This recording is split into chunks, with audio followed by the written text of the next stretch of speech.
Let me bang. I do let you bang. Hey, let me bang your titties, man. I let you bang. I let you bang. Greetings, marriage and virgins. Go for Jesus. No for gay Jesus, people. Hey, I'm not surprised, motherfuckers. Ladies and gentlemen, it is time once again for your favorite mixed martial arts podcast. Recording out of Los Angeles, California, it's MMA Roasted with Adam Hunter. Who the fuck is that guy? Hey, welcome to a brand new MMA Roasted Podcast. Me, Adam Hunter. I am in Mexico, in Cozumel, working on a cruise. So hopefully this works. I don't know if this will work. The Wi-Fi will hold up. Can't be any worse than Don's Wi-Fi. Don, how are you, man? Good. I see you. I hear you. You have such a rough life, being tortured in Cozumel with Wi-Fi. Oh, I'm so sorry for you. God, I feel so bad. You know, your life is such a bitch. Dude, cruises would be great if I didn't have to actually like be in the ocean. Like the problem is like the shows are great and the beaches are great, but just being stuck on the boat sometimes is like and away from away from my kids. Yeah. I mean, how hard was it for you to be away from your kids when you fought? Oh, it sucked. It sucked. I was gone every fucking day. You were gone every day. Huh? You were gone every day? What's that? You were gone every day? Yeah, I was training every day. Yeah, 10 hours a day. You know, and then when you're home, you're really not home because you're studying fight films. You know, But and you're sleeping or you're eating. You know, I mean, it's just. But even when you were in Japan, right? Like when What's you were. that? But when you went over to Japan, Yeah. how long were those trips for? Those weren't that bad. It depends on the fight, you know. Like the Ken Shamrock fight or the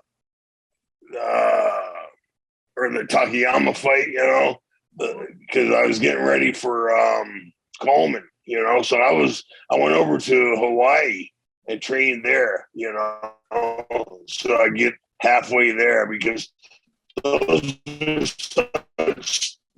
are such terrible opponents, you know. Yeah. The value of the magnitude of those guys. They were just such powerful individuals, you know. Ken and Mark, you couldn't take them like an ordinary fight. Even though in Pride there were no ordinary fights. Every fight could have been amazing. Well, that's the thing. It's like, who did you have to bring into your camp? On another show. Got it. Greg. I had my guys. I had Sam Sotelo, I had Randy Martinez, Rich Moreno. You know, I was full of Mexicans, man. my Mexican American compadres, you know. And then, you know, I had Jeff. He was a white boy, you know. But my Mexican crew, they stuck with me for the most part for 20 years. You know, shit, they were solid. And I mean, you talk about La Familia, you know, they were my family. You know, those guys were Rich and Sam and Rainey, you know, and Steve Owen. You know, he was my corner man trainer. And, you know, those guys are solid. Just solid. So Greg, I'm in Mexico. I'm at a restaurant right now trying to do this podcast. How's the Wi-Fi coming in? So far, so good. You sound good. Cool. You look good. So, Looks like it's lovely behind you. So nice. So are you on a cruise? Is that what's going on? Yeah. I'm working on a cruise. My last couple weeks have Your been Wi-Fi. Yeah, I think so. So it is Don's Wi-Fi, right? Is it Don's or mine? So far, Don seems fine to me too. So far, mine's all reading pretty good. So maybe it's yours. You know, isn't downloading great, but you're uploading just fine. Good. Okay, so here's the deal. Blame me. the white guy. Not gonna do I'm the it. You're white not the victim here, Don. Not a chance. Yeah. You're fine. You're fine. What happened? Wait, what happened to white power? Where did that go? I go from white power to white guy. You know How, Don? You know you're amazing, Don. Only you can go from that's my familia, those Latinos. But what happened to white power? I don't know. Maybe you mentioned white power, and then they all fucking. Okay, so they just for the record, left. this podcast. They all shot a cap off. This podcast is everyone having power, equal power, no matter what race you are or color. Okay, just for the record, Don is joking. All right, now let's talk about the fights first. We go over the fights that happened last week. Yeah, and if you people don't know what Don is joking, fuck off. Okay, you're too stupid to understand life. You'll never make it in life because you're dumb. Listen, Don knows I'm Mexican, and he and I get it. He is so nice and so genuine. He came to my shows in Tucson. We hung out afterwards. He gave me a lift back to the hotel. I love Don Frye. He took you to a Klan rally. It was exactly. I didn't tell you. Yeah, we made a few stops. We had to get introducing some good, solid citizens, man. So anyway, then he dropped me off with the militia, and I had to find my way home. That's just what happened. Yeah. So as far as I've had a crazy last couple of weeks, so I will talk about, but I want to make sure since we do have decent Wi-Fi, we go over the fights first, and then we'll go over that kind of stuff. So the Usman fight. I couldn't watch it till the end because I'm on this cruise. So it was like, I was like very, very spotty. The Wi-Fi, it was coming in and out. And I just, after the second round, I just gave up. I'm like, oh, Usman's got this, which I'm an idiot for, because like I literally couldn't watch it. I mean, it shows you why MMA is the greatest sport ever, because if you're down 30-0 in a football game or something, you can't throw a 31, touchdown. Yeah, that's true. There's no 31-point touchdown. You're right. You're right about that. Or basketball or baseball. And I thought that Leon Edwards, people were asking who's going to win this fight. Look, I'm a fan of Usman, but he was a lot nicer. He was a lot more approachable before he became champ. You could see even in our DMs, like, hey, he was DM me, let's do some stuff together, blah, blah, blah. And then he became sort of this guy that was like untouchable, so maybe he was believing his own hype a little bit, and a couple things during that fight kind of. Hey, let me defend him. We all do that. We all do that when we get there. Okay. No, I think this is a valid point. Thank you, Don. I think that's this thing. You're only human, and when you get up to the top, all of a sudden you stop making calls. Everyone's calling you, and you end up just not. Kind of because people always say you changed, but really the world changes around you. Maybe. Okay, that's a little personal thing, but I understand it. I get it. It happens. The best people that I know are the ones that like remember the guys that helped them out in like the very beginning, or the guys. Oh, your fucking feelings are hurt. Your feelings are hurt. He's not calling you. Oh. Yes. Okay. He might call you now. He's not the champ anymore. All right. Whatever. But there was a couple things he was doing leading up to that, of him, getting in Leon Edwards' face beforehand, while they did the announcement, not touching gloves, kind of forgetting about his wrestling, kind of trying to become a striker. And Leon Edwards is one of those guys that is very poker face, can lead you into a fight where you think you're comfortable, and then boom, and doesn't show emotion. It's not going to get like Colby Covington where, the emotion comes out. And that's exactly what happened in the fifth round. But there was a couple of things in the fifth round that happened. Number one, going into the fifth round, Usman did look tired. They said this guy can go forever. He visibly looked exhausted in the corner. Also, there was a shot that was until like there was a low blow shot that really wasn't a low blow. That right before the knockout, that Usman took a couple minutes that they went in the replay like, oh, that wasn't low. So he was sort of a little bit. I think he was also frustrated that Herb Dean broke it up because he was kind of wrestling his way to thing. And then all of a sudden, the fight ends, boom, and good for Leon Edwards. Don, Greg, your thoughts? Don. Go ahead, Don. It shows how a referee can fuck up a fight, Oh, for real. And, my daughter said the same thing as to Edwards is getting handled the all 5 rounds. And then, he threw that one punch, and that's all it took. And, sometimes when you become champion, now I'm going to defend the white guy over there who's bitching. Things change.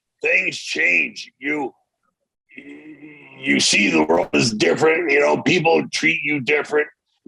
So you may not train as hard too. Because you believe your own hype. You believe how wonderful you are. And I'd have bet the world that Edwards didn't have a chance against Usman. I bet the whole fucking world. But you get that one lucky punch in this sport. And it used to be said about boxing. One lucky punch, and they got a puncher's chance in boxing. And here they got a puncher or a kicker's chance, or what have you, or it's like that. The stupid thing that drives me crazy about it is submission attempts. A submission attempt. What the fuck is a submission attempt? Every punch I throw is a knockout attempt. So how come I'm not getting credit for that? That's a good point. That's a good point. Greg, thoughts? I think what it demonstrates to me is something we've been seeing a lot lately, which is guys not fighting through the bell or through the ref calling it or something like that. They lay off the gas before it's fully done. And then, we saw this in the Landwehr fight last week where Nate, the train, kept ending the fight. And the ref's like, I didn't call the fight. Fucking keep fighting 3 times. Then they have it in the prelims of this card where a guy was jumping on the thing and like, he's like, no, the fight, get the fuck back in. And then he lost the point. Yeah. That guy, goddamn. Wait, let's focus on this fight right now. We're gonna go so bad. Then we get all the way to this main card fight. And here we are. He knows he's won 4.5 minutes. And all he's got to do is ride it out. They separated. He gets his little break, and then he gets kicked in the fucking head and knocked right the fuck out. He's like, finish the goddamn fight, guys. It did seem don't ever turn your back on the opponent. Never turn your back on the opponent. It also did seem that, a lot of times these guys who are high-level wrestlers, like guys like Usman, who 2-time, I think he was the national champion Division II. He tried out for the Olympics, trained at the Olympic Training Center. They go up against guys from England who they know they're better wrestlers than, and they stop wrestling. Usman became Usman the striker. And then when he got taken down, he was like, holy shit. And then a lot of times, Edwards defended the takedown. It's like, seems like a lot of these times, these guys in training camp, especially wrestlers, they fall in love with their striking and they stop doing what got them there. And that's kind of what happened. It seems like Usman wasn't that successful. He was successful in a lot of his takedowns, but he could have been a lot more successful in his takedowns if he would have actually focused on wrestling. These guys get confident. They go, I'm going against a guy from England. They don't wrestle in England. And they just forget that, maybe he doesn't wrestle in England, but he's going against world-class wrestlers. He's training in wrestling. And, I think Don is now wrestling with his we're seeing Don's crotch now. I don't know what's going on. I think Don's wrestling with gravity right now. But I may have to get off the phone. My nurse is here. Okay. I think I have to go check. I'll call you back. Okay. All right. So now a couple things. Now that's classic Don Frye. A couple things about this fight. First of all, and by the way, Usman has gotten back to me a couple times. He doesn't reach out as much as he used to. Don't think I'm being complaining. I get it. The guy is very, very busy. But I don't want to come across as a little bitch. That, you don't talk to me anymore. I get it. Maybe I am coming across like that. If I am, I apologize. I'm better than that. Anyway, what's the name's Now I got to give a shout out to Leon Edwards' corner, because sometimes your corner needs to give you strategic advice, like, hey, switch kick onto this. He's dropping the hands, and other times your corner needs to give you just motivational advice. And that's exactly what he needed to do. He knew that, like, listen, don't let him bully you. This is it. Get your fucking head out of your ass. Come on, Rock. It was something that it was like probably the best cornering I've ever seen. And it worked. It worked, obviously, because Leon didn't quit. And, was in it the whole time. And so shout out to that corner. You know, Leon kept switching stances, which was, I think, also frustrating. I think Usman got a little complacent, and he still almost blocked a kick. Like the kick landed right above here. It was actually but it was awesome. Now, going forward, Leon says he wants to fight Masvidal next. That's what? Why? He wants to defend it. You know what? Hey, listen, we can call sprinkles and get you a cupcake if that's what you're looking for, Leon. Jesus fucking Christ, man. No, next up is Kamaru Usman, Leon Edwards 3. World War 3 is next. That was the one thing we all knew after this fight was, well, they got to do it again. You know? And also, but the thing is, because Masvidal did give him that he punched him 3 times in England. Remember the 3-piece combo that was like after? Remember they got into a scuffle back then. But still, Masvidal hasn't won a fight in a long time. Yeah. And I don't even think he's going to beat Gilbert Burns, if I'm being totally honest, his next fight. So, not a chance. Now, if Usman can't make the fight, let's say he needs some time off, he got a concussion, whatever it is, I think Covington should get it. I think Colby versus Leon would be a great fight. I think it's a great fight for Colby. I think Colby wins that fight, to be honest. I think so too. And I absolutely do too. And I think that's, I think that's giving some to Colby. Like, here's your shot to get your title that you couldn't get from Usman twice. Maybe you can get it from Edwards. I don't know. I don't like that he doesn't have to go through Usman to get it. I think it should be Usman in a rematch. Usman Edwards 3. That to me is the only match to make. Now, you want to prove you're the champ, Edwards? Beat Usman again because you were losing for 4.5 fucking rounds. Prove it wasn't fucking luck. I think Usman wins the rematch. Absolutely, without question. I think, especially in non-altitude, not high altitude. If it's in Vegas or wherever it is. I think it's reminiscent. It looks like the Nunez. What's her name rematch? No, I think I don't think it looks like that. Yeah, I think it does. No, I think it does. I think a focused, hungry, determined Kamaru comes back in there and just trashes Leon Edwards. No, because Usman usually either he knocks you out, like he did against Masvidal, or he beats you in like a boring way, which everyone gets pissed off about, like he did against Tyron Woodley or a couple other guys against Damian Maia. It's like he doesn't beat the shit out of you. But I'm just saying dominance. I'm saying dominance. He comes in and dominates him next time. That's what I'm saying. Maybe. I think a lot of people are gonna hop off the Usman train. Maybe he'll get focused again. What I didn't like was him bringing his kids there. There's this whole, I understand wanting to have your kids watch you succeed. But when I see a 5-year-old girl or however old she is, watch her father get head kicked and cry and someone's holding her, it's just sort of like, that's gonna fuck the kid up for life. Yeah, there's some careers you just don't want your children doing. Comedian, fighter, and stripper. Those are the 3 jobs. I think cop. There's no bring your child to work day for that. That's a funny bit. That should be an actual bit. You should write that. That's a good joke. That's a really good joke. You don't want your kids. You don't want your kids in the audience for those jobs. Now, a lot of people are posting the memes of Usman getting knocked out with his eyes open, and I don't understand that. Like I don't. I know maybe some people think it's funny, and some fighters like Tyron Woodley, they made a contest out of it. But I just don't like the fact of seeing somebody knock the fuck out. It's somebody who, I look up to, I respect, I have such admiration. Come on. No, I don't like it. Puss. It's one thing. If it's a random person on the street. It's another thing when this is their job, and part of their job is sometimes getting knocked the fuck out. I don't like the funny memes. I get it. I'm not a fan. But unfortunately, this is the world we live in. This is the social media world we live in. But like Conor McGregor posted it. McGregor posted it with some stuff. Jake Paul posted it with saying, "Yeah, I'll kick Jake Paul's ass." It's just, I don't know. I understand it's a social. And he would still kick Jake Paul's ass. I know, even knocked out, he probably would. Yeah. So, all right. That being that, the next fight, Luke Rockhold.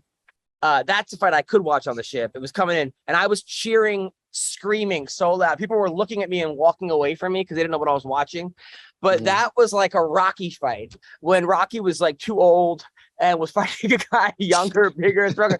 Dude, when he said, So Rocky V. Rocky V. When he said "fuck you" and then punched him, I mean, and then rubbed his blood all over his face, like that was like that wasn't even an actual move. Like it was just like, I'm gonna do anything I possibly can to annoy you and hurt you.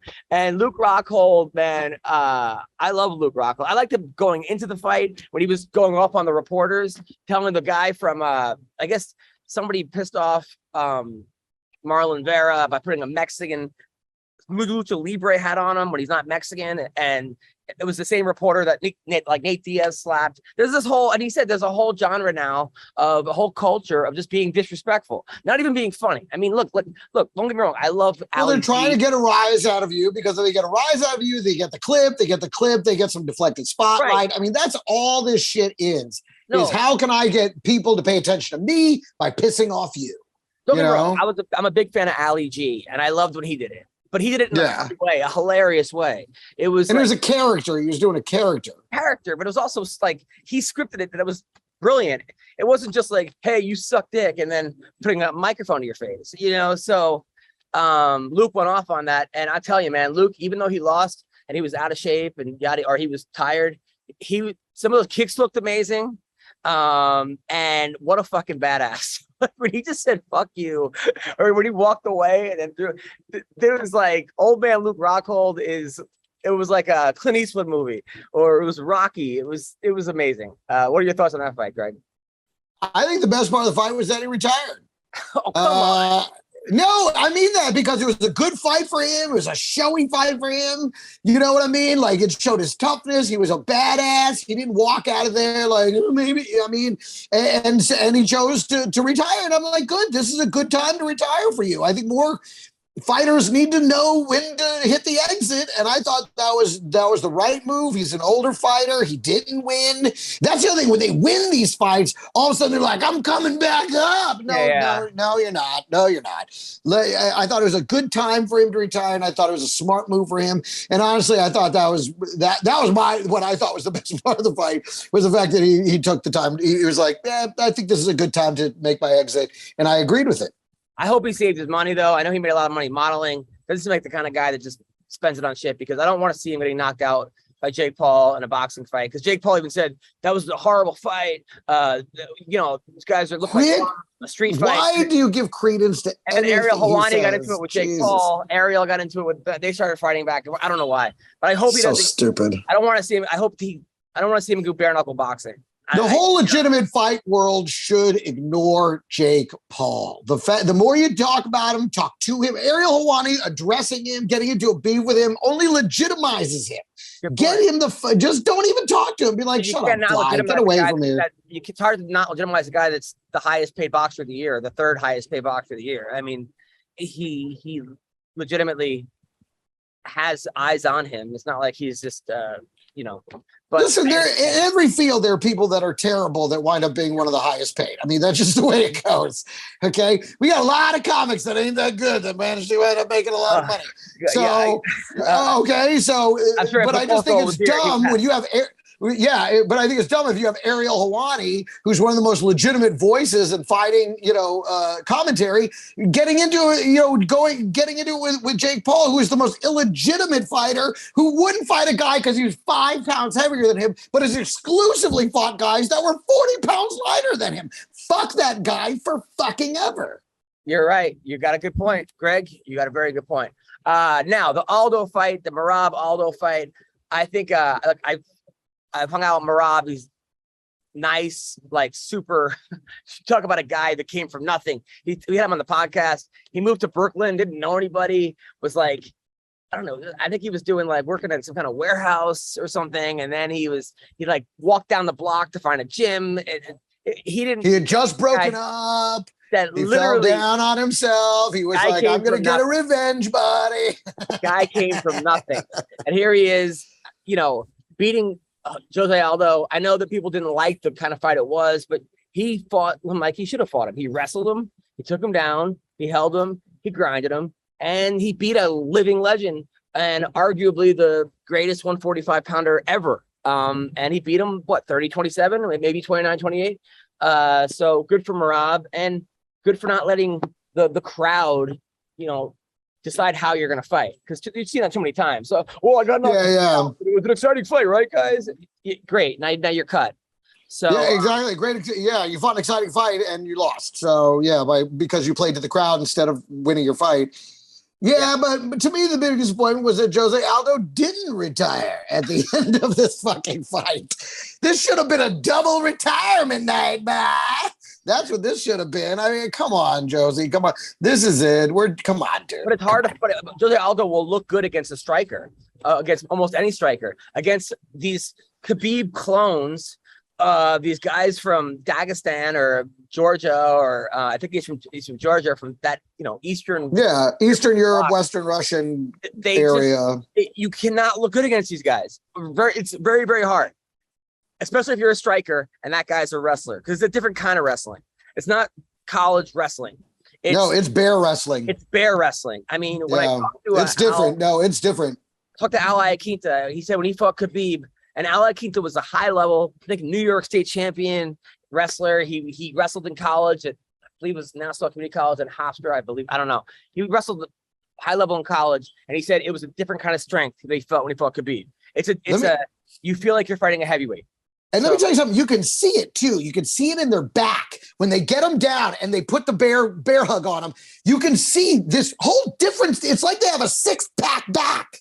Dude, they don't go to, they're schooling. If you're a decent, they're like basically scouting when you're 3. And they go, you're going to wrestling school and you're going to school. And if you're going to wrestling school, it's, from what I heard, it's 8 periods of wrestling. one period of school. When I see those back muscles, I'm like, he's never getting up. This guy's never getting out of this. No, because it's a whole different range of muscularity on their backs than any other fighter. It's one thing to have like the wings, whatever, but these guys have like chiseled, you can see it. Like I said, they've got a 6-pack on their back. It's crazy. Chad Mendez was a great wrestler. I think he was a D1, either national champion or runner-up, I believe. And Aldo beat him twice. Granted, it was a prime Aldo, but maybe that should be the new comedy, new MMA Roasted thing. #6back. Now, the Angelusa fight, the guy that he fought, I never saw a more tired person in my life. That guy hurt Angelusa, and then he just. Oh, yes. Oh, my God. It was like he was sleeping. Dude, the worst was at the end when Lusa's just laying on Fletcher and they're just fucking each other. They're just like romancing it. Like, I'm like, are they dry humping right now? What is happening? I felt like romantic music should have come on. Like, they're just laying there. My God. Set the night to music. If you know you're fighting in Utah or high altitude, you have to train there. I think people. And you're right. Fletcher had him hurt, and then in the first round, definitively won the first round. I felt, but then just had nothing left. Even at the end of the first round, Lusa made a comeback because he just that big thing, and really, Lusa probably should have been like declared out. He probably should have been TK'd in that, but when he wasn't. He recovered, and that was it. And after that, Lusa just laid on top of him. They just dry humped for 10 minutes, much to the audience's chagrin, I'm sure. I mean, I was watching it just like, guys, can you at least pretend to be fighting? I've been to Utah. I feel like I'm just watching gay porn right now. Not a lot of fun things happen in Utah. I mean, I remember when Dennis Rodman went to Utah, and he's like, man, everyone... He goes, these people are really weird.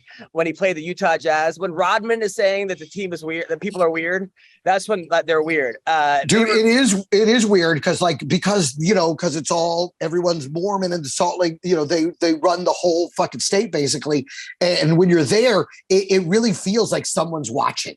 Like you feel like everyone's like listening and watching, and they know when you're like you're a stranger, and they're like, oh, he's not from here. He's not one of us. Everyone keep an eye on him. We got a wolf in the fucking hen house. Like, that's how I felt the entire time. I felt like people were watching me through eyeballs and tubes. And, it was weird. That place is very... I did a college one time. I did a NACA that went so bad. NACA basically is you do shows in front of hundreds of colleges, and you do a show. And if they like you, they sign you up. And if they don't, you basically lost all your money. And you're down $5,000. You're up 100 or down 5.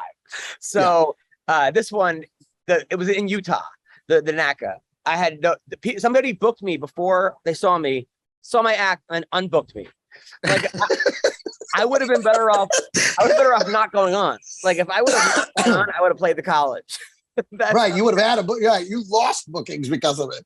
Jesus. But speaking of a great place I went to, Mongolia was one of the most fun places I've ever been to. It's like, it's the greatest country. Freedom of speech is like 30 years old, so they know comedy from American podcasts. So like they like, so they don't know much about comedy. And there's 8 comics in the whole country. They brought me in, the hottest women you've ever seen, other than my wife.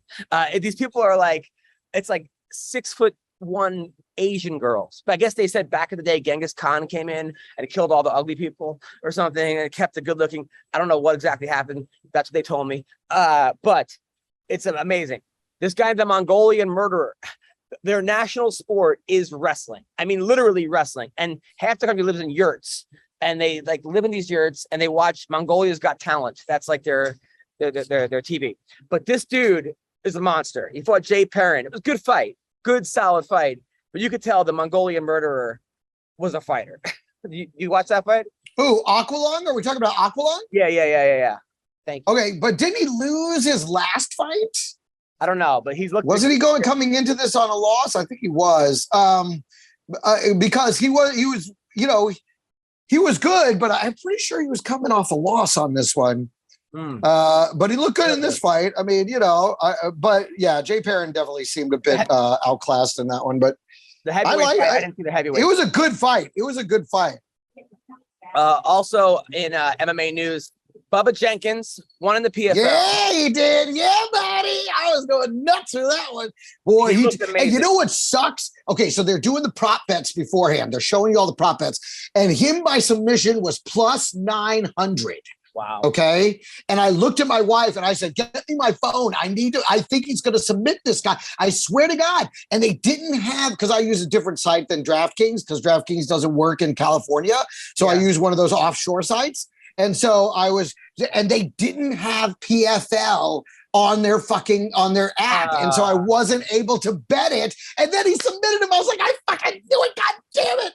I knew he was going to submit it. And the thing about Bubba is Bubba's always been, let's say, I wouldn't say a slow learner, but he doesn't always, he's one of these guys, it takes him a while to adapt. And in high school, he was like a state champion. Then he got a blowjob on the bus going to school, he said, and had to sit out his senior year or something happened. In college, he went to Penn State. 2 words. Words that, okay. And Penn State, like Penn State, they kicked him off the team. Cale Sanderson kicked him off the team. And then he goes out, does like a redshirt year at ASU, beats David Taylor, who at this point is like the best in the world right now. Right. I mean, then in Bellator, he sort of, you know, kind of ran into some issues, didn't really, but like, he wasn't ready. He wasn't ready for MMA when he went into Bellator. But he beat Gordy Yoshi, and he beat good guys at Bellator. He just couldn't seem to get past Georgie Karakhanyan, and he went from camp to camp to camp. PFL last year, he looked great against Lance, and then he fucked up the next couple of fights. It seems like now he's divorced Bubba, he's motivated Bubba, he's ready. And what I was worried about was he was going to fight Chris Wade in the finals, because Chris Wade beat him last year. Did knock him out, but just beat him beat him. Or knocked him out of the tournament. Just what I'm saying. Right. And then Chris Wade, who was an amazing wrestler, decides not to wrestle in the last fight for some reason. Yeah. And now it's Bubba against Brandon, what's his name? Loffmeyer. I don't know. Fuck the guy's name up. I don't have it in. I don't remember, but Loughnane. But Bubba, the British guy. I mean, yeah, if Bubba uses his wrestling, which he needs to, which he should, he should get that $1 million. If he decides to be a striker, and which he's a good striker, that's, I think, he's a good striker, which that's really the difference. Is his striking has finally at least gotten up to a level to where he can compete with pretty much anyone. And that was always the problem. He had the wrestling, he had no striking. He had to learn from scratch. He was a base level striker who was getting beat, and that was the way to beat him. Now his striking has really come up, but he cannot try and beat Loughnane with striking, because the fact of the matter is Loughnane is tougher than Bubba when it comes to getting punched in the face. I don't know about that. Yes, I guarantee it.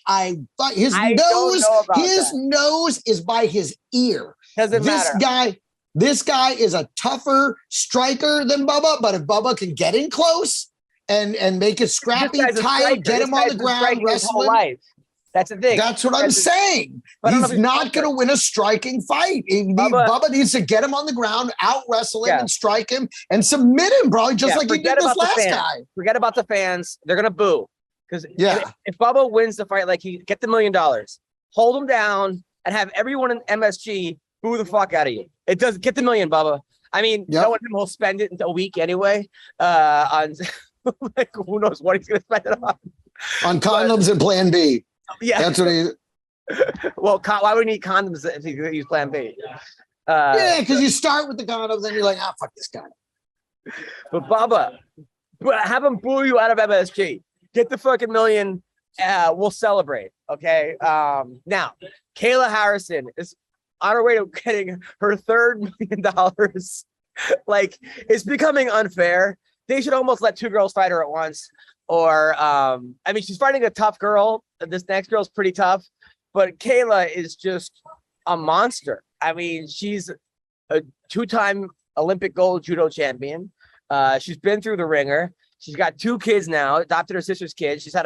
Her life has been completely fucked up as far as. Hey, what happened with her sister? I want to know that. Do you know what happened? I don't know. I know that she got custody of her sister's kids. That's all I know. I don't want to. Because at one point, because they were doing the little behind the scenes thing with her, and they took her to the Olympic place where she won her gold medal, and she was like, "My dad was alive. My sister was still my sister." I was like, "What does that mean?" Maybe maybe drugs change people. That's what I'm. Yeah, maybe she's in jail. I don't know. Right, maybe she's in jail. I wasn't sure what that meant. I was like, "Ooh, some shit went down right there." That's what I know.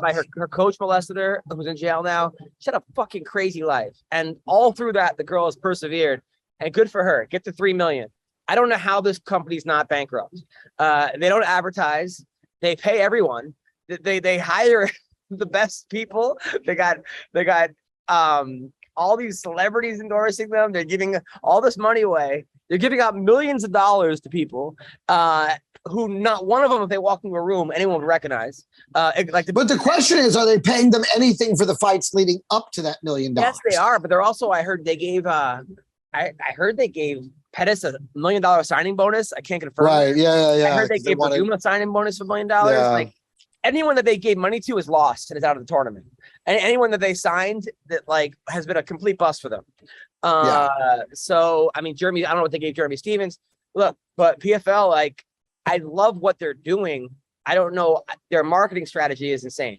Let's put on the fights at times and don't tell anyone when they are. Yeah, I loved it because they were during the day, so I got to sit here and enjoy some afternoon fights. So I was very excited. But if Bubba wasn't fighting, would you know it was on? No. I mean, in fact, even with Bubba fighting, people had to tell me he was on. So it definitely wasn't something I was tracking very closely. I mean, they must be. They're clearly. I don't know if they're making a profit, but they got to be making enough to keep going. So somebody's dumping money into this. Investors. They had Mark Burnett invest. They had like a lot of big time investors. But yeah, I mean, unless you know a person personally who's fighting, you don't know about the like, that's kind of a weird strategy. It's like a bringer fight where if you have to bring the audience to watch you fight. I love this Larissa Pacheco though, because listen, what a striker. She reminds me of Cyborg in her prime. She has got power. And really though, I mean, Kayla's the one girl she's lost to. And I just don't know how anything's going to be any different in this second or third time they fought. I mean, Kayla, listen, darling, Kayla, listen, I love you. I think you're amazing. And I was there for you at the end. She did that thing where you make big announcements and you expect the crowd to go wild. Only she was like, because I'm the queen of fucking combat shit. And the audience was silent. It was in England. They left her hanging so bad. Kayla, I'm there for you. I loved everything you said. I think you are the queen of combat. And I think you're going to dominate this shit. And I think you're going to keep going. And I think you're going to dominate the UFC next. That's what I think. World needs to watch out. Kayla Harrison put the world on notice. The problem is she can't make 35. And I've stood next to her. She's a bigger girl. She cuts 45. So she would dominate right now at 45 because the only person that would give her a fight, I think, would be Nunez, and they train together. and she stayed at the gym, and Nunez left. So it seems like Kayla probably got the best of her, because usually the girl that's winning doesn't leave the gym. So, Well, what does that say? It sounds like they're destined to meet on a mat somewhere. So yeah, I like it. But Larissa does have talk about puncher's chance. I mean, she has power, and she's very angry about losing to Kayla before. Kayla's she's very moron, hungry. though. She wants she's also the not money. a moron. I know, but she's not going to do it. Not that Ronda Rousey's the moron, but her coaches were they like, hey, she could beat Olympic levels boxers right now. No, she can't. And don't tell her that, and don't praise her when she's doing it. These people, they forget where they came from. Well, and I feel like a lot of these girls just aren't used to being hit that hard in the face by another woman. And Pacheco hits like a man. I mean, when she hits, it knocks them straight back on their ass. Hit once. She's going to get her against the cage. She's going to take her down, beat the fuck out of her, and get $3 million. I think. Now, Mike Perry. Listen, with all likelihood, but I got to say, of all these finals, that is the final I want to see the most. Did you watch I want to see Bubba. Did you watch the Mike Perry fight? I want to see Bubba the most. You know what? Bubba the most, but the Kayla Harrison fight, I'm very interested to see how this works out with this Pacheco girl. I think this is a great matchup. I love this fight. But you're right, Bubba, obviously, number one. I'm sorry, I misspoke. Did you watch the Mike Perry fight? I did not. So Mike Perry did bare knuckle boxing against MVP, right? I was going to say, I'm sorry, I don't have a Bum Fights app in my... Yeah, right. So he fought MVP, right, from Bellator in bare knuckle boxing. So what happened to MVP? How did he wind up down there? Jesus Christ. No, Bellator has a thing where they let you stay in Bellator and do bare knuckle boxing. They cross promote somehow. And so Mike Perry goes, the guy goes, it's the fight that you didn't know you wanted. And I go, all right, that's exactly, you're absolutely right. Good point. So Mike Perry knocks him down in the first round, right? And you could tell, like, MVP gets up, but still kind of does well. It was probably a 10-8 round because of the knockdown. But the next 4 rounds, MVP dominated. I mean, like, Perry was going forward, but clearly MVP was the better fighter. Like, he was just getting punching him more. And then they declare it 5 rounds. They got a draw. So they got 1 more round, right? Which I don't know how it was a draw, but I like Mike Perry, and I was rooting for him, and it was tougher. But Mike Perry's jaw was like this. Like, his jaw was off his face, and his nose was busted. He's bleeding everywhere. And I can tell you how it was a draw because maybe it's not an entirely legitimate sport. Maybe they don't give a fuck. It was in England, though. Like, MVP. Oh, yes. That makes it better. You're right. MVP They've never done anything. Though. So if you're going to have British judges, you would assume they would go. So then it goes 1 more round. They go in a draw. It's sudden death, right? 1 more round. And maybe Mike Perry won that last round. Maybe. It was very close. But they gave it to Mike Perry. So Mike Perry beat MVP in bare knuckle boxing. Honestly, though, the type of fighter that Mike Perry is, bare knuckle boxing is perfect for him because more than anything, more than technique, more than trading, more than anything, he's a badass. Right. He's a badass. That his greatest trait is being a badass. And so for guys like that, bare knuckle is the place to be. And he's like, MVP, on the other hand, has no business being down there. Well, yeah, I mean, it was crazy. So then, all right. And then we didn't have a podcast last week. So we'll go over the 2 fights, the Nate to Train fight, which was, talk about a badass. That dude, like, you have to kill that guy to get to be. Yeah. I mean, you literally have to shoot him in the head. And at that point, he probably still will move forward. But yeah, he kept celebrating. He also ended the fight himself 3 times. And I okay, so here, let me tell you my story. This is how, okay. So I walk into the casino again. Now it's afternoon fights. Did not expect it to be afternoon fights. I thought they were going to be in the evening. I realized I missed everything, all my betting opportunities. And I'm like, oh, fuck. and I see that the Nate train, is about to begin, and he's a plus 285. And I'm like, are you kidding me? And I run over there and I throw money down, and I'm like, put this on Nate. And the woman's looking at me going, who's Nate? I'm like, Nate the train, Nate, that guy right there, Nate. And she goes, oh, Landwehr. So she finds him, puts the money down on him. And then, the first round, I was like, come on, Nate, pull it together, man. You're going to cost me money here. Then in the second round, I'm like, yes, Nate the train, But then in the third, he starts, calling the fight himself. And I'm watching the ref going, where the fight's not over. Where are you going? And I'm yelling in the casino. I'm like, the fight's not over. He's in full mouth. And he just stands him up with 30 seconds to make it more entertaining for the crowd. And then almost got knocked the fuck out after that. I was like, oh my God. That was the fun.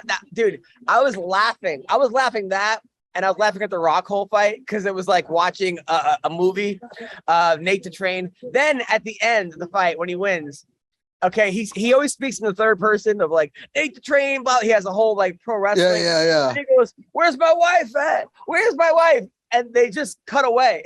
He takes the mic, Cormier, and just walks away from him.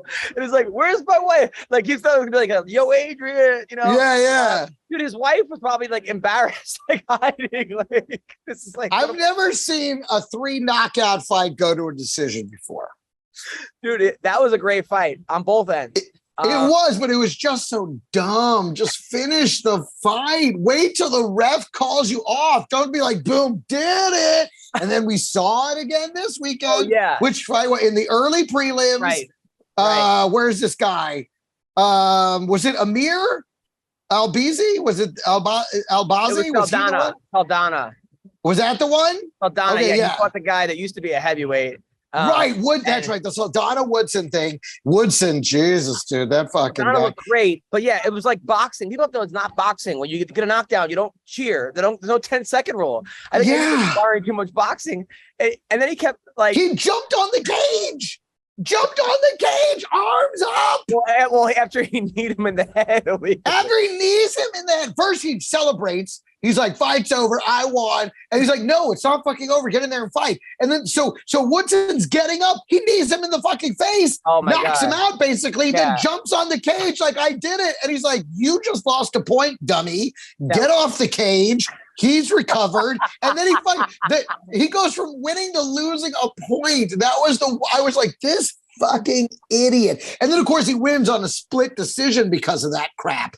What a dummy, dude. Fight to the end of the fight.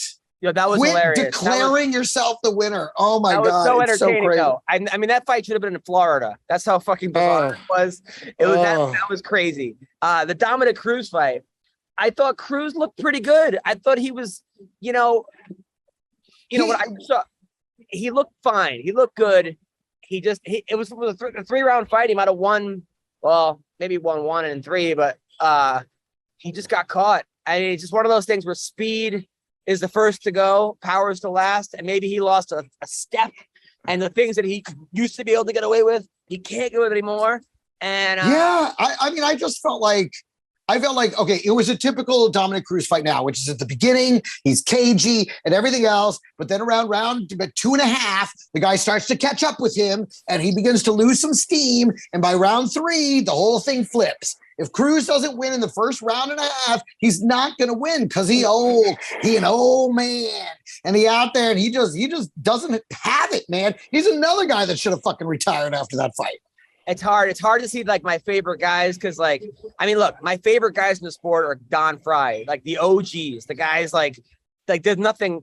Those guys were real characters. They weren't getting paid much, or it was a whole different type of fighting when they went into it. It was like those are the Tank Abbott, Don Frye, the Mark Kerrs, the Josh Barnett's, the Gracies. It's almost like they're comic book characters in a lot of ways. But then there's like the next crop of like the Uriahs and the Cruzes and the the great what for it. The great. Well, what did you say? All right, that was the great what? He's back.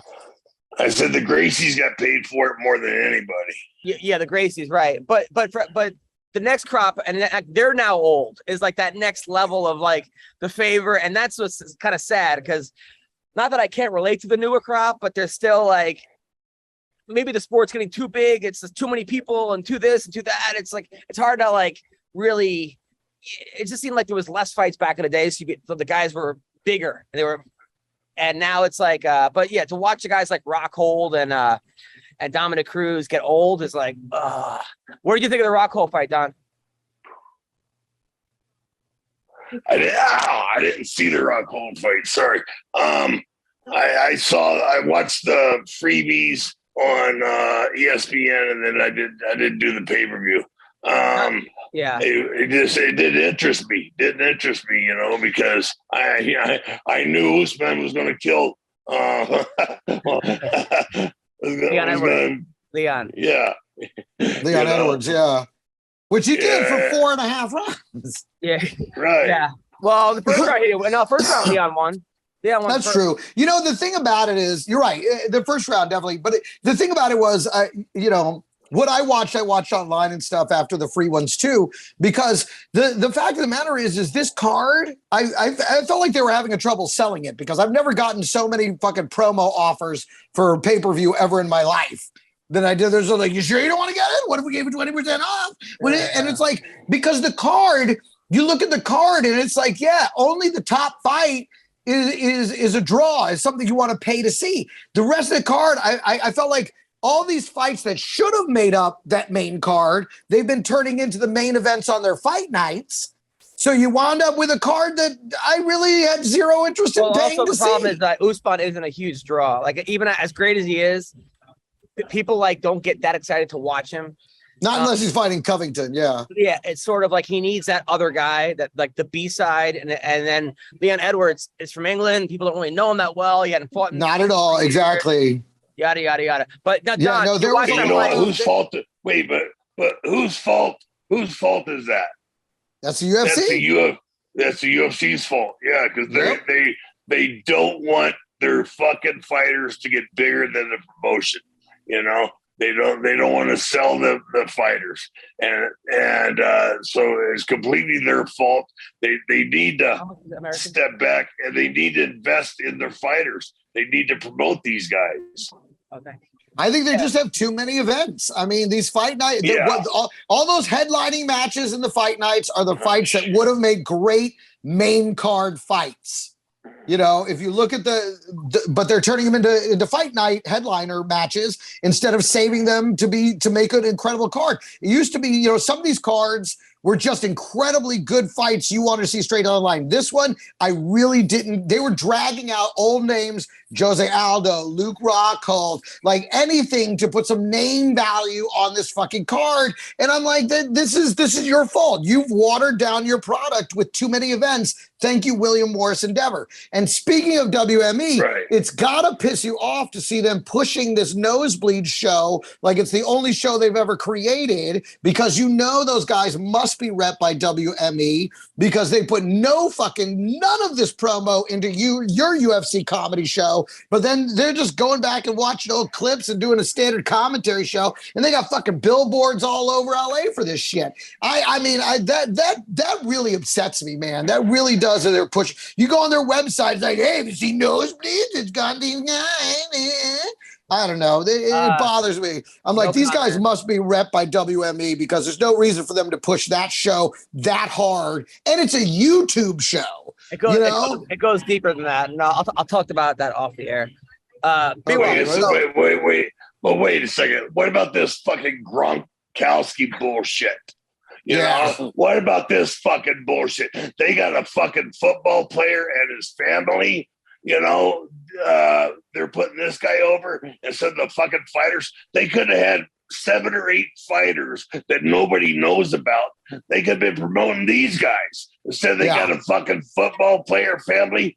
I mean, great. The guy, Dana White's a big fan of this guy. Good for him. Good. But do it on your own damn time.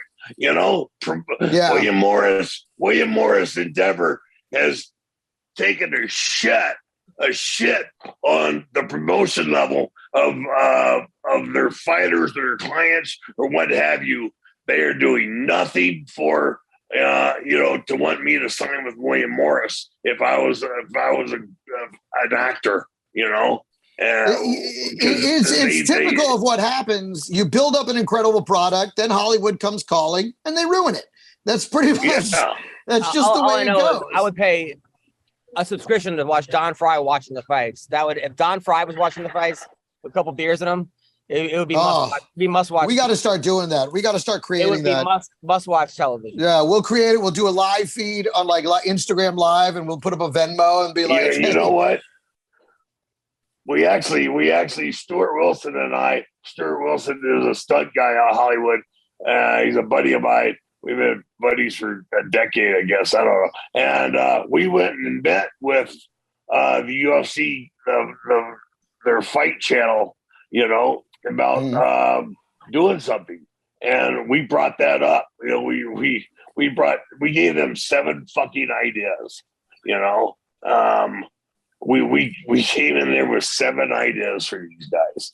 And so I don't know where it's at right now. Because they don't start their new. Can you all see me? No, not right now. God damn it! Something took a crap. I'm gonna have to leave and come back on. It's all right. We can hear you just fine. Fine. I mean, that's good. Oh, there you're back now. Now we can see it. Yeah. God dang it! But yeah, these guys they were really cool guys. They're really good guys, and I enjoyed meeting them, and Stuart did too. But you come at them with ideas, but they can't do anything until the new fiscal year, and then you hope William Morris is going to say, hey, that's a great idea. This guy can actually put a sentence together, and he can speak, and he's got ideas, and we're going to promote this, and we're going to make some money off of this, and we're also going to promote our show. Because here's the thing. If I was William Morris Endeavor, I would have half of my fighters in a movie for somebody, because that way they would get a SAG contract. They would get SAG health benefits, Yep. I mean, the movie can do your health benefits for you, and protect your fighters for you. Yeah, I'm on SAG Health. I'm on SAG Health insurance. I used to be. I was on SAG Health for like 10 or 12 years until I had that stroke, and I couldn't qualify the following year. And then boom, they dropped me. They drop you as fast as they can too. I'll tell you that. Yeah, they dropped me once, and then I got it back. So, but it's like, oh, sorry, didn't make it on time. That's it. So Greg, Don Greg. So a couple of weeks ago, before I'll change the topic a little bit before I. Well, I'm just saying that William Morris could be, or the UFC could be helping these guys out with physical, with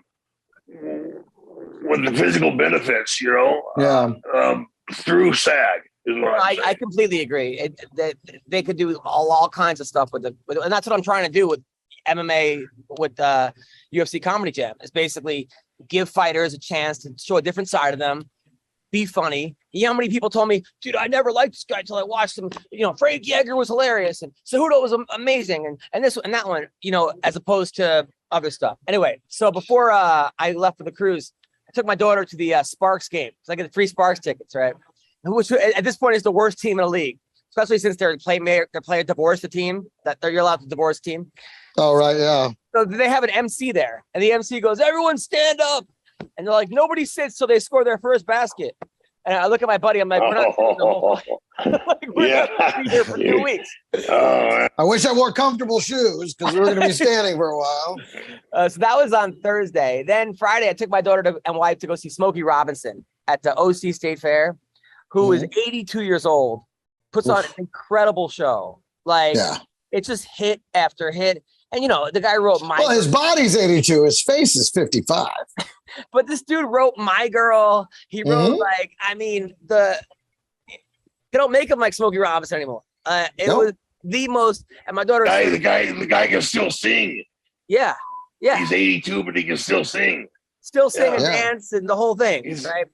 So that was Yeah. that was Yeah, Friday. he's great. It was amazing. And my daughter was yelling, well, what should we tell Smokey? Like she was screaming. We were all the way, like she like he could hear us. Then Saturday, I open for Russell Peters, right? At the Microsoft Theater.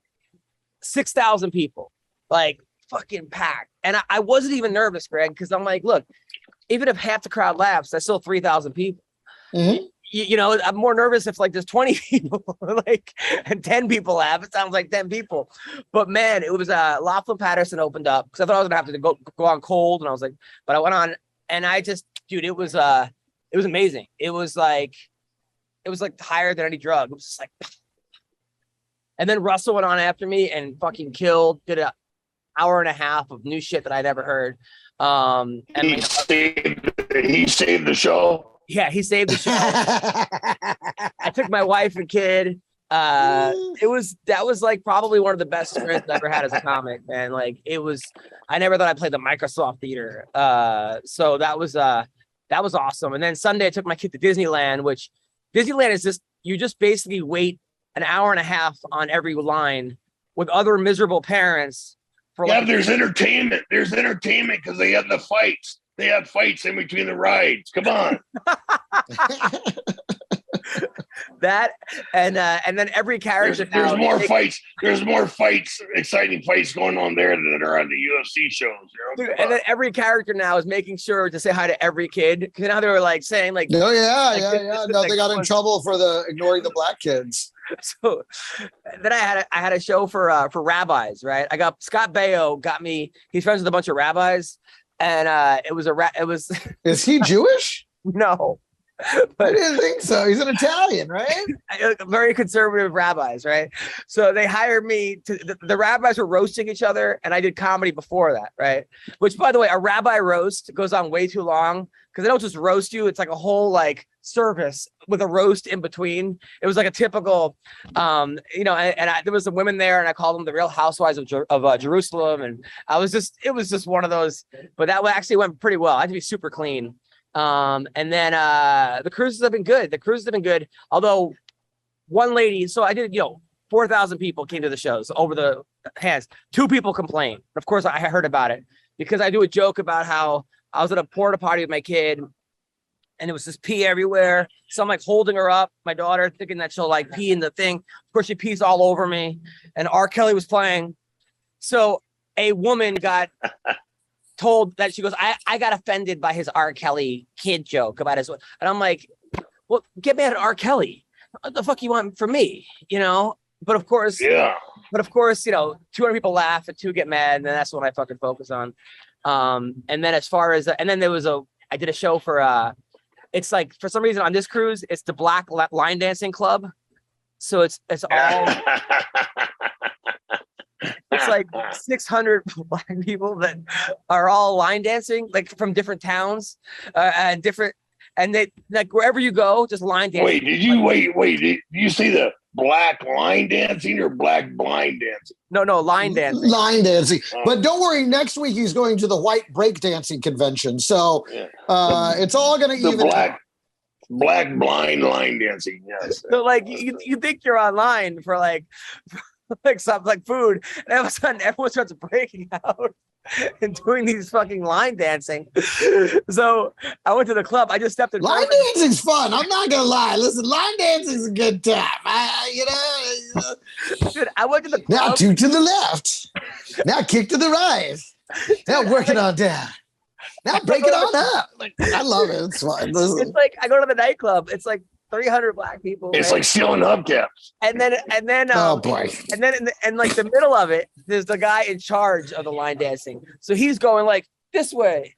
Yeah. And, and everyone's looking at him and following whatever this guy does. He's like the Pied Piper. So, Sure. so like, then this woman comes to my show, right? And she's like, hey, you were really funny, man. You talk about your daughter. She's 3. Wait till she turns 16. She's going to be out of control like mine. I'm like, oh, okay. I go, what do you do for work? For first, she goes up to me. She starts freaking me, right? Like putting her butt in like, and I'm like, this is like at the piano bar. She starts putting her butt on she's like, my husband. Can't have that. Because my husband told me to do that, right? And she tells me her daughter is out of control. And I was like, oh, what do you do for work? She goes, I suck his dick. it's good work if you can get it. Yeah. Is your daughter taking up after you? Yeah, like of course it's out of control. Like she told me she's sucking dick for work. I know, and you're like, let me just go to the ATM. So that was what I've been doing. Well, what's your best move, sweetheart? Yeah. And of course, like they put my cabin right above the nightclub, right? So every awesome. night I hear boom, my fucking bed is moving. It's like I can't, dude. And I had an audition for a Michael Rappaport TV show, right? 9 pages. So I do that on the cruise. So it's just been that's been my life the last 2 weeks. So I just wanted to let you know how I'm doing. Wait, who's your agent? Joseph Greenberg is my manager. William Morris doesn't represent you. Do you have a manager getting you out, Don? No, I don't. Do you want one? Yeah, I need one. Yeah. All right, send me your as long as he. Send me your reel pics. For real. I don't have a reel. Yeah, you do. I don't have a reel. He has a legend. He has a legend. You don't have like no, just cut up like scenes from the Godzilla stuff, cut up scenes from your Priceline commercial, cut up scenes from your movies, put them together, because what's going to happen is an audition's going to come in, and then they're going to go, and then the manager will submit your picture and then also your reel, and then they'll watch it and go, this guy's fucking great. But they're not just going to like, oh shit, I know him from, they might, some of them might, but a lot of them won't. So I was in Vegas for a week, which, this is my first time doing a full week in Vegas since the heart thing. Yeah. And so I had to keep the brakes on a lot more than ever before, which was really hard. I did pretty good. I got to be honest. I came back in better condition than I've ever come back from a week in Vegas. But I also had some of the best shows I've ever had in my life in Vegas. And one of them, I'm on stage, and these people say they're from Canada. And I start talking about how in Canada, they don't have paper dollars. They have $1 coins and $2 coins. So when you go to the strip club, you can't, you got to throw coins at them like they're a fountain. And this girl's like, oh, this girl, the mom is like, she used to be a stripper. And she's like, yeah. And one of the strippers used to put a shot glass in her butt. You had to throw it into, and score it into her cheeks. And I'm like, oh, we have to do this. And so, yes. And so I brought her on stage. No. I did. And the video is up right now on my Instagram at Greg Romero Wilson. Go right now and you will see me throwing quarters into this girl's butthole on stage. By the way, Greg, at the LA Comedy Club in Las Vegas. I love you been putting up your stuff, by the way, because I've been doing the same thing. It's like, put up minute. Dude, that happened last night. Not as crazy as you.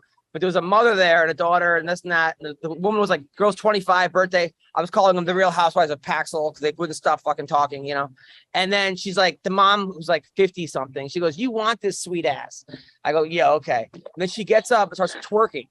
Like her ass, bending her over, huge ass. I mean, like Yokozuna kind of, not that big, but like a big ass, right? And wait. Can I ask? What color was this gal? White. Okay. Wow. So then I looked at her. And I go, I think I just got monkeypox.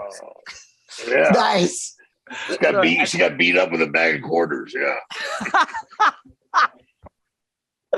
Dude, but this is the stuff. This is why people need to go see live comedy, because live comedy versus just seeing clips and stuff. I mean, you don't get to experience it. No, and when you get to experience it, it is so much bigger and so much more fun than you could ever imagine, more than you could ever find on YouTube it just isn't the same. Watching a special on Netflix, watching it on Broadway, you're not getting the experience of live comedy. You got to get out to your club and you got to see comedy live. Especially comics like me and you, because we do a lot with the crowd. And like I always said, like, look, there's comics out there that like Todd Barry. Todd Barry is a great writer and a great comedian, but in the room, it's like everything is kind of scripted and he doesn't go off track, and it's funny. It kills.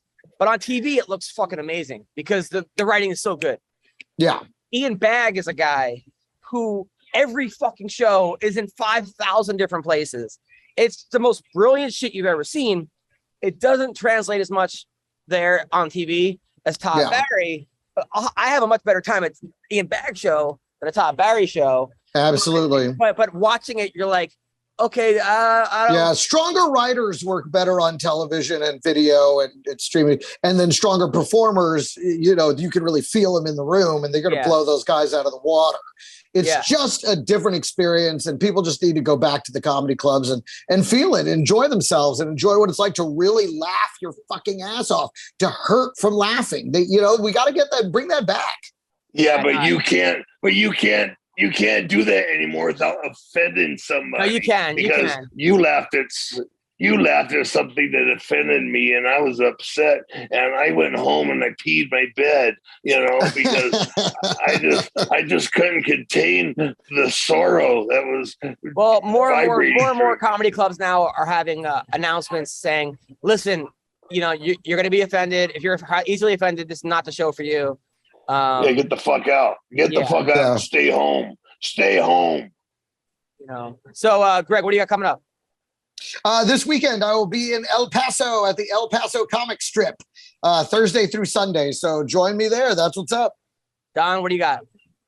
Oh, wait. Sorry, Don, really quickly. One other thing. September 16th, 17th. September 6th it's a brand new festival, the Just Another Comedy Fest in Flagstaff, Arizona, at the Orpheum Theater. I am the inaugural first up headliner on September 16th. So if you're in Arizona, my friends down in Tucson, my friends in Phoenix, come on up to Flagstaff. We're going to be partying all weekend.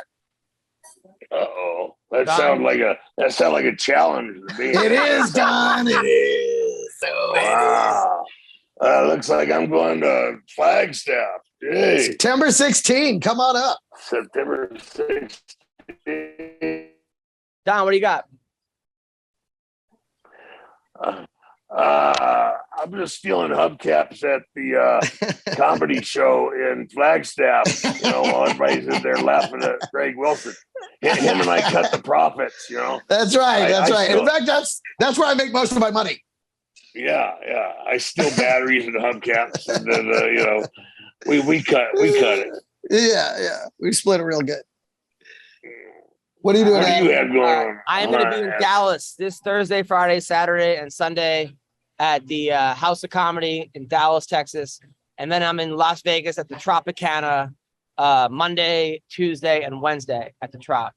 If you're in LA, Pinned, my show has got it actually won at the Real Comedy Festival, the Real Housewives of Comedy Independent Festival. Real Comedy Festival, and it's going to be screening at the LA Live at next Saturday night at the LA Live at the Hollywood Real Independent Film Festival. And you won't be there. And I will be there. Saturday. You will be there. I will be there. I will be there. Yeah. So thank you guys so much. Love you guys. See you guys soon. You're the best.